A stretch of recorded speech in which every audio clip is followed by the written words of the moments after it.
ketika dunia membisu dan harapan nyaris padam. Seorang anak kecil memilih untuk tetap berdiri demi adik yang ia cintai lebih dari hidupnya sendiri.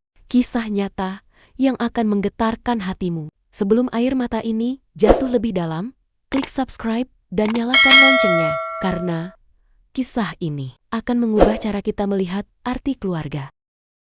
Matahari belum tinggi, tapi rumah kecil di ujung gang sempit itu sudah terasa dingin dan sunyi. Di dalamnya, dua anak kecil tinggal berdua tanpa siapapun lagi. Rafa, bocah laki-laki berusia 10 tahun, duduk diam di ambang pintu, mengenakan baju lusuh yang sudah seminggu belum dicuci. Di dalam kamar, adiknya, Lina yang baru 7 tahun, masih terbaring lemas dengan mata sembab. Sudah berhari-hari, dia menangis setiap malam, memanggil ibunya yang telah tiada. Rumah itu adalah peninggalan terakhir dari orang tua mereka yang sudah pergi untuk selamanya. Sang ibu meninggal karena penyakit yang tak tertangani. Ayah mereka pergi merantau dan tak pernah kembali. Tak ada kabar, tak ada uang, bahkan tak ada harapan lagi bahwa ia akan pulang. Semua kerabat jauh, dan tak seorang pun pernah datang menengok. "Adik, hari ini kakak cari botol plastik ya, kamu jangan kemana-mana." "Ya," ucap Rafa lembut, sambil mengelus rambut Lina. Lina hanya mengangguk pelan. Matanya sudah terlalu lelah untuk menangis. Rafa tahu, dia harus segera pergi sebelum hari terlalu siang. Ia mengambil karung usang yang dijadikan tas, lalu menyusuri gang-gang sempit di kampung untuk mengumpulkan botol bekas dan kardus. Rafa berjalan menyusuri jalanan kota dengan tatapan penuh harap. Setiap dia melihat tumpukan sampah, ia akan memeriksa satu persatu dengan tangan kecilnya. Terkadang ia menemukan botol, terkadang hanya potongan plastik tak berguna. Peluh mengalir di dahinya, tapi dia tetap melanjutkan. Sesekali, Rafa mampir ke warung atau toko untuk menawarkan bantuan kecil, membersihkan lantai, mencuci motor, atau mengangkat barang. Tapi tak jarang juga, ia hanya mendapat tatapan sinis dan kata-kata menyakitkan. Anak siapa kamu? Jangan ganggu dagangan orang. Pergi sana." Rafa menunduk, menahan malu. Tapi ia tak menjawab, karena ia tahu, marah pun tak akan membuat mereka peduli. Yang penting, hari ini ia bisa membawa pulang nasi bungkus untuk adiknya. Saat sore mulai datang, Rafa kembali ke rumah dengan langkah lelah dan karung setengah penuh. Lina menyambutnya dengan senyum kecil, meski tubuhnya mulai demam. Ia hanya berkata, "Aku lapar, Kak." Rafa merogoh sakunya dan mengeluarkan 2 nasi bungkus kecil. Ia meletakkannya di atas lantai kayu, membelah satu untuk adiknya, dan menyisakan sedikit untuk dirinya. Di sudut ruang sempit, 2 bocah itu makan dalam diam. Tak ada obrolan, hanya suara sendok plastik menggores kotak nasi. Malam itu, hujan turun deras. Angin dingin masuk lewat celah-celah jendela kayu yang sudah lapuk. Lina mulai menggigil, tubuhnya panas tinggi.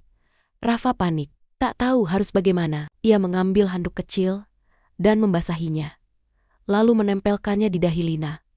"Lina, tahan ya, kakak di sini," bisiknya sambil menahan tangis.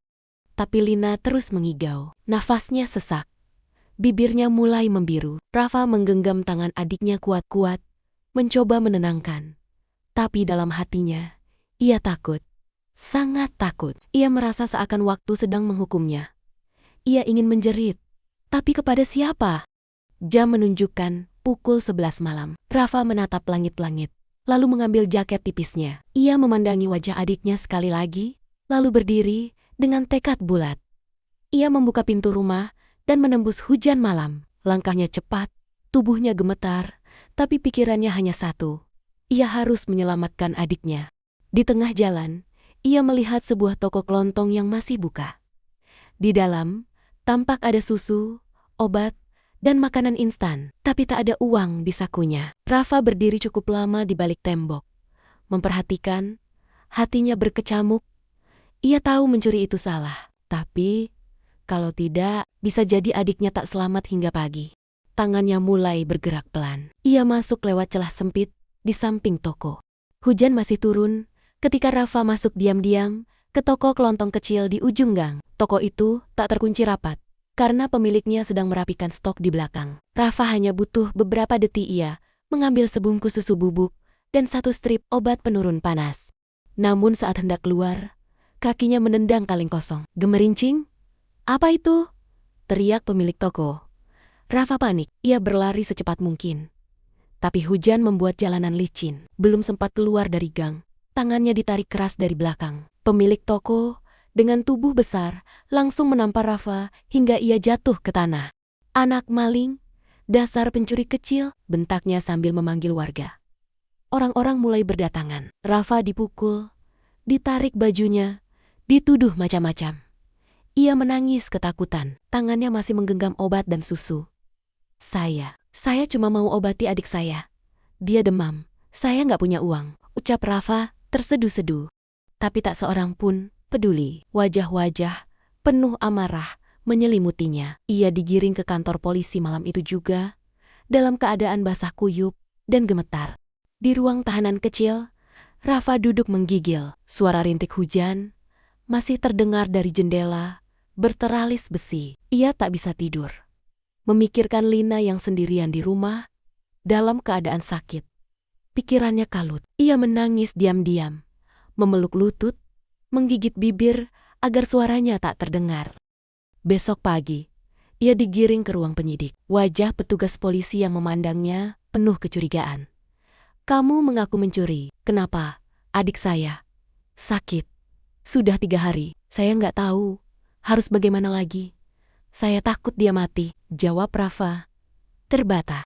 Berita tentang anak kecil mencuri susu dan obat untuk adiknya mulai tersebar. Sebagian orang merasa iba, tapi sebagian lagi mencibir. Anak kecil sekarang pintar berakting, kata seorang warga.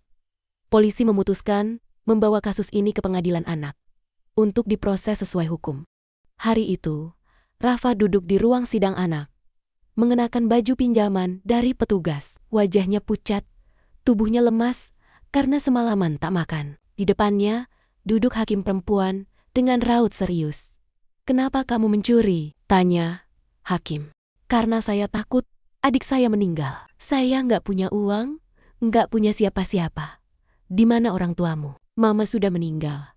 Papa nggak pernah pulang sejak 3 tahun lalu. Saya tinggal berdua sama adik di rumah peninggalan mereka. Suasana ruang sidang sunyi. Beberapa orang mengangguk. Namun beberapa lainnya mulai bersuara sumbang. Anak ini ngarang. Mana mungkin umur 10 tahun hidup sendiri. Biasa. Supaya dibebasin. Ngarang cerita sedih. Rafa tak sanggup menahan air matanya. Ia berdiri, lalu berteriak dengan suara pecah. Saya nggak bohong. Saya cuma anak kecil. Saya nggak tahu cara lain buat nyelamatin adik saya. Saya cuma pengen dia hidup. Seketika, ruangan hening. Hakim terdiam. Semua mata tertuju pada bocah kurus dengan mata merah dan tubuh gemetar itu. Dan dari sudut ruang sidang, seorang pria berdiri. Wajahnya teduh, berumur sekitar 50 tahun, mengenakan jas sederhana. Ia maju ke depan. Yang mulia, saya percaya anak ini tidak berbohong. Saya bersedia menjadi penjamin, membayar denda, dan membawa anak ini ke rumah saya. Dia tidak pantas dipenjara. Dia hanya butuh satu hal, kasih sayang.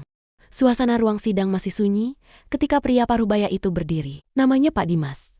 Seorang pengusaha logistik sukses yang diam-diam hadir karena berita kasus ini menarik perhatiannya. Wajahnya teduh namun tegas.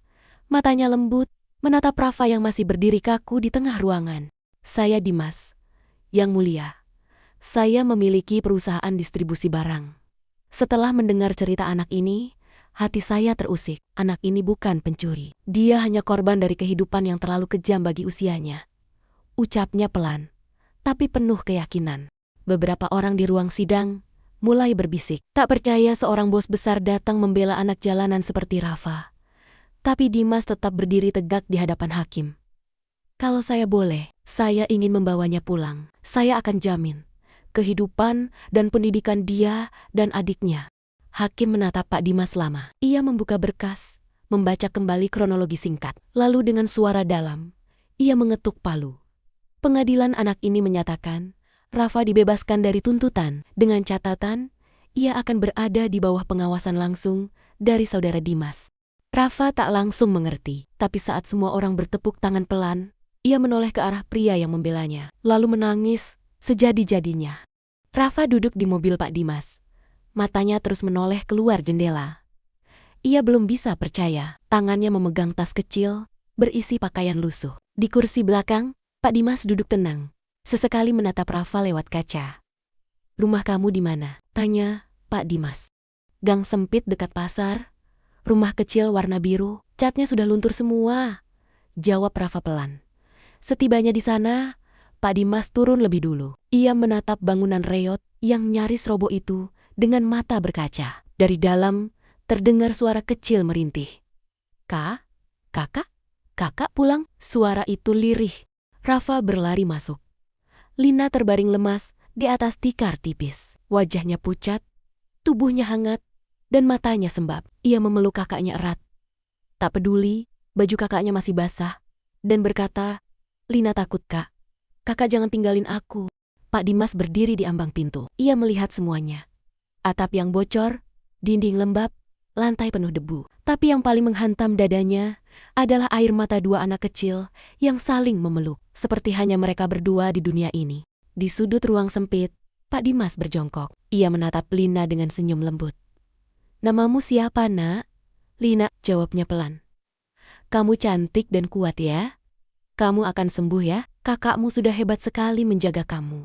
Lina hanya mengangguk. Sementara itu, Rafa duduk gelisah. Pak Dimas kemudian menoleh ke Rafa. "Rafa, rumah ini tak layak untuk kalian. Adikmu butuh perawatan. Kalian berdua butuh kehidupan yang baru." Rafa menatap pria itu dengan bingung. "Kalau kamu mau, ikut aku ke rumahku. Tinggallah sementara di sana. Aku tidak minta apa-apa. Tapi kalau kamu ingin bekerja membantu di kebun, bersihkan halaman atau bantu sopirku, aku akan bayar. Yang penting kamu bisa jaga adikmu. Dan kalian tidak kelaparan lagi." Rafa menunduk. Hatinya ingin menerima, tapi gengsi masa kecilnya menahannya. Namun ketika ia menoleh dan melihat Lina batuk-batuk lemah, ia tahu ia tak punya pilihan lain. Dengan mata yang berkaca dan suara tercekat, Rafa menjawab, "Saya mau, Pak. Saya mau. Asalkan adik saya bisa sehat lagi." Pak Dimas mengangguk pelan dan tersenyum. "Kamu anak yang kuat, Rafa.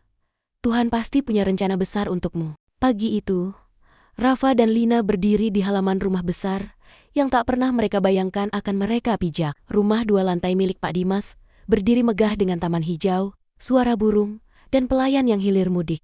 Lina memegang tangan Rafa erat-erat. Matanya berbinar, tapi Rafa merasa gugup. Pak Dimas memperkenalkan mereka kepada semua staf rumah tangga. "Ini Rafa dan Lina. Mereka tinggal di sini sementara. Rafa akan bantu di taman dan kebun. Lina akan sekolah dan istirahat.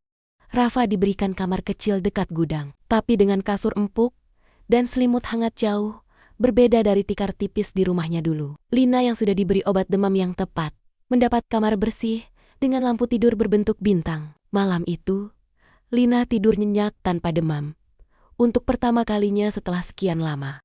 Sementara itu, Rafa memandangi langit-langit kamarnya. Air matanya jatuh pelan. Bukan karena sedih tapi karena harapan itu kini terasa nyata. "Terima kasih Tuhan," bisiknya lirih.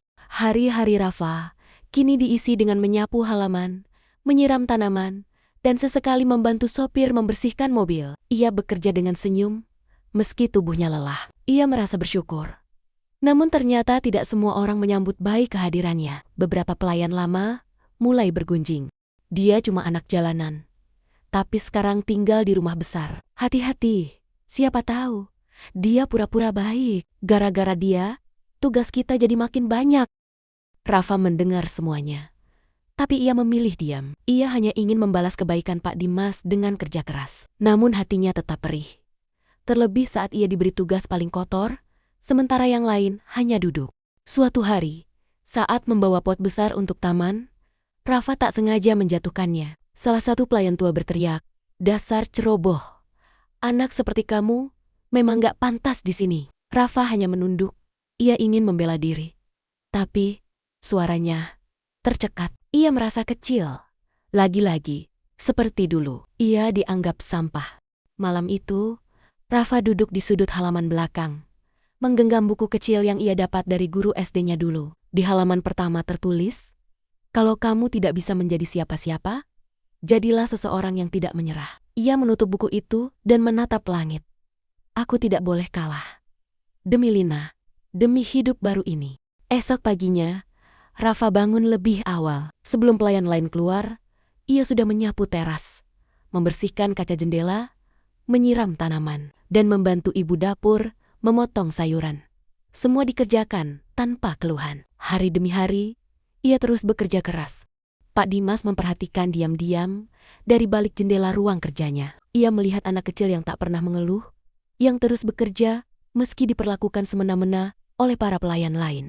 Di ruang makan, Pak Dimas berkata pelan pada istrinya, "Rafa, anak itu bukan anak biasa. Ia memikul beban yang seharusnya tak ditanggung anak seusianya. Tapi ia menjalaninya dengan penuh keteguhan." Hari itu, saat Rafa selesai menyapu halaman belakang, salah satu pelayan tua datang mendekatnya, memberinya roti hangat. "Maaf ya nak, Tante salah udah ngomong kasar kemarin." "Kamu, anak baik." Rafa tersenyum pelan. "Tidak apa-apa, Tante. Saya cuma ingin jaga kepercayaan Pak Dimas." Perlahan, luka Rafa memang belum hilang, tapi kerja keras dan ketulusannya mulai mencairkan hati orang-orang di sekitarnya. Tanpa ia sadari, dunia mulai membuka pintu-pintu harapan yang lebih besar untuknya. Hari itu, pagi terasa berbeda. Udara segar menembus jendela kamar Lina, membelai wajahnya yang tampak jauh lebih cerah dari beberapa minggu lalu. Ia duduk di depan cermin kecil, mengenakan seragam sekolah putih biru yang baru dibelikan oleh istri. Pak Dimas, matanya berbinar seolah semesta memberi harapan baru. Sementara itu, Rafa masih membersihkan taman belakang saat Pak Dimas mendekat. "Hari ini, kamu dan Lina mulai sekolah ya. Aku sudah daftarkan kalian. Bukan cuma adikmu. Kamu juga harus belajar lagi." Rafa kaget. Tangannya yang memegang sapu gemetar. Saya nggak pantas sekolah, Pak. Saya sudah terlalu lama nggak belajar. Nanti saya malu." Pak Dimas tersenyum. "Rafa, anak hebat bukan dia yang tahu banyak, tapi dia yang mau terus belajar.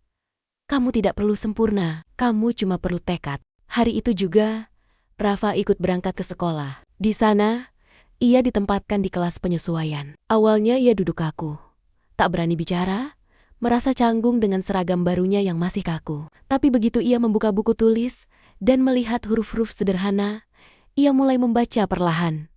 Ternyata, otaknya masih tajam. Ia hanya perlu waktu. Seorang guru menghampirinya saat istirahat. "Kamu belum lama sekolah?" Iya Bu. Tapi saya mau belajar serius. Saya harus bisa. Buat adik saya. Buat hidup saya sendiri." Guru itu menatap Rafa penuh haru. Anak ini istimewa. Sepulang sekolah, Rafa tak langsung pulang. Ia mampir ke perpustakaan kecil di dekat taman kota, meminjam buku tentang peta, sejarah, dan matematika dasar. Malam itu, di kamar kecilnya, ia membaca dengan semangat. Lina yang sudah tertidur pulas tersenyum dalam mimpinya. Pak Dimas yang lewat depan kamar Rafa berhenti sejenak. Ia melihat cahaya lampu kecil menyala dari balik celah pintu. Dari dalam, suara pelan Rafa terdengar mengeja huruf. "Jalanan, jalanan." Pak Dimas tersenyum. "Langkah kecilmu, Rafa, akan membawamu jauh."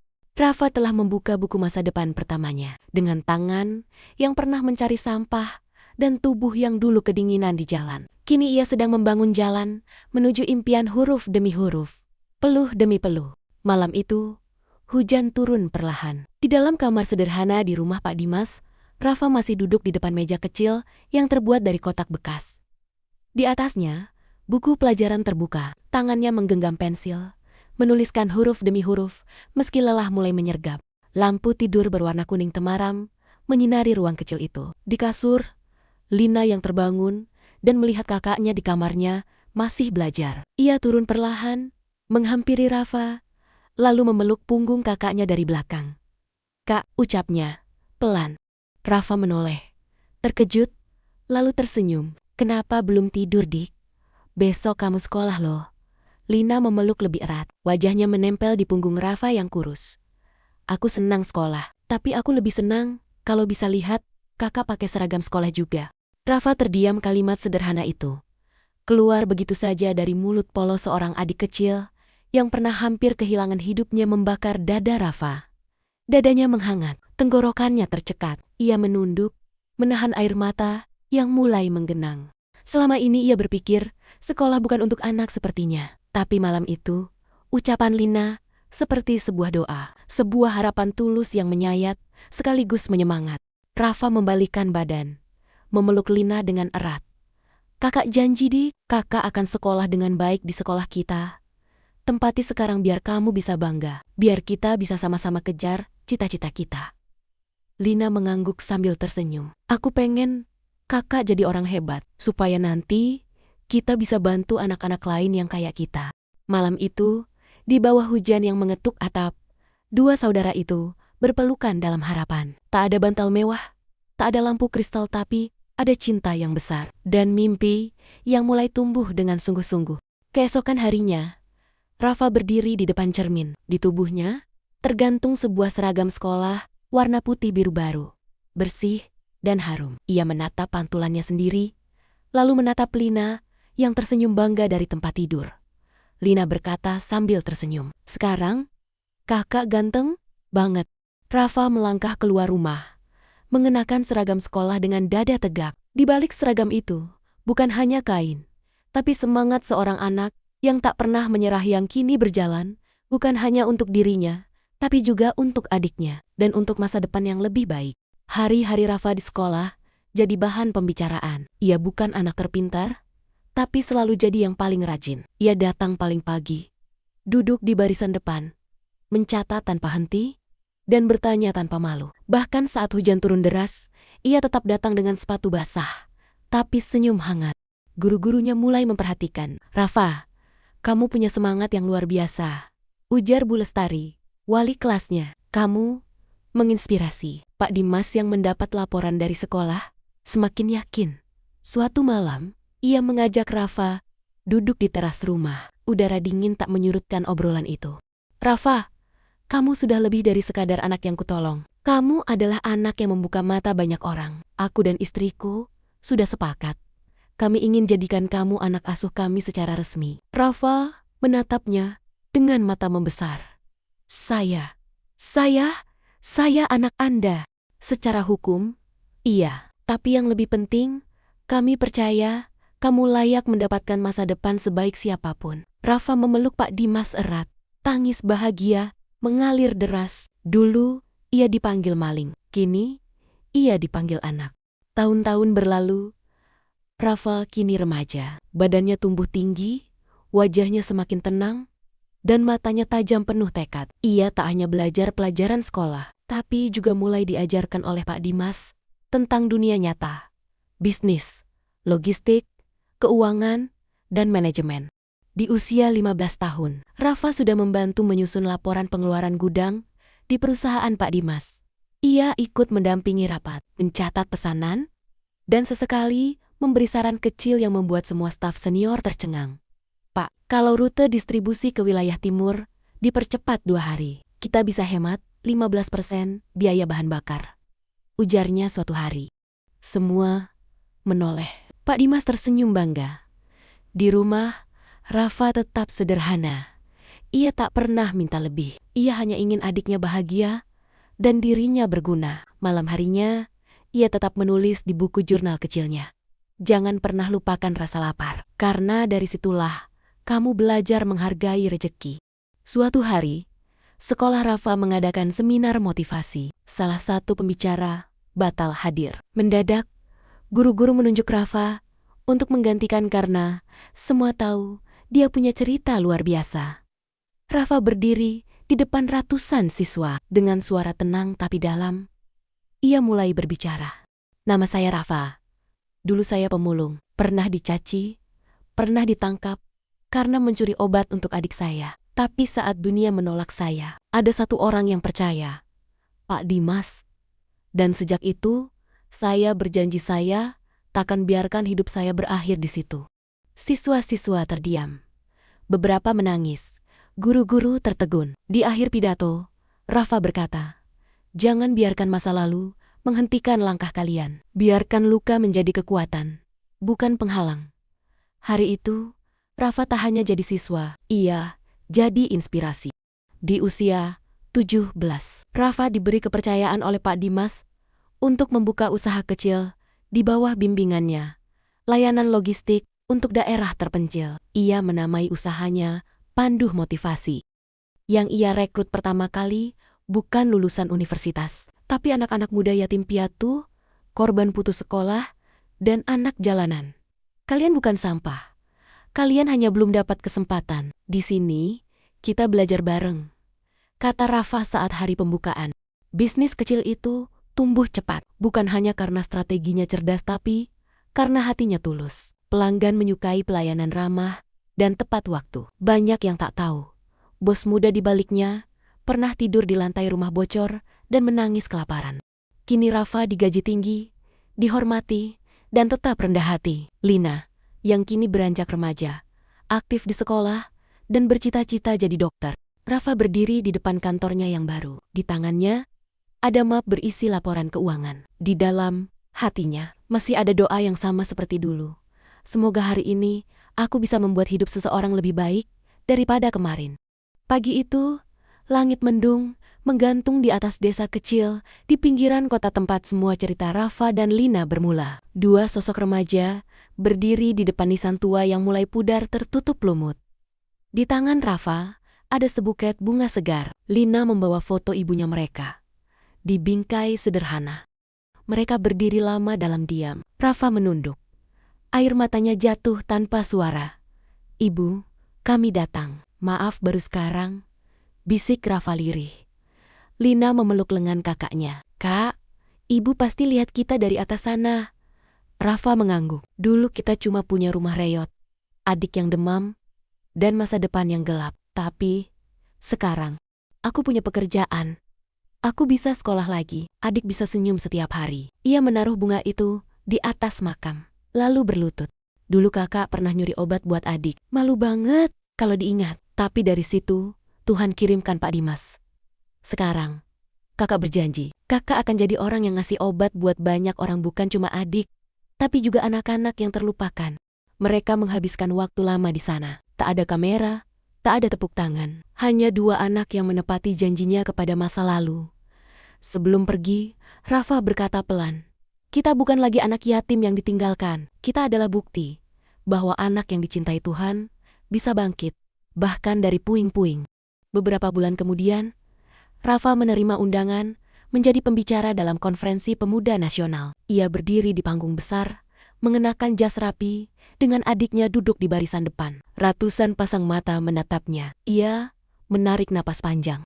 Nama saya Rafa. Mungkin kalian pernah dengar cerita saya, tapi hari ini saya tidak berdiri di sini sebagai korban. Saya berdiri sebagai bukti bahwa kemiskinan tidak akan pernah menang atas tekad. Tepuk tangan riuh mengiringi kalimatnya. Saya pernah dipenjara karena mencuri susu dan obat. Tapi hari itu juga, hidup saya diselamatkan oleh satu orang yang percaya. Sejak itu saya sadar, satu hati yang peduli bisa mengubah seluruh takdir seseorang. Lina menatap kakaknya dengan mata berkaca. Ia tahu, perjuangan mereka belum selesai. Tapi hari itu, mereka sudah membuktikan sesuatu yang lebih penting. Bahwa luka tak selamanya membuat hancur. Luka bisa jadi sayap jika disirami cinta dan keyakinan.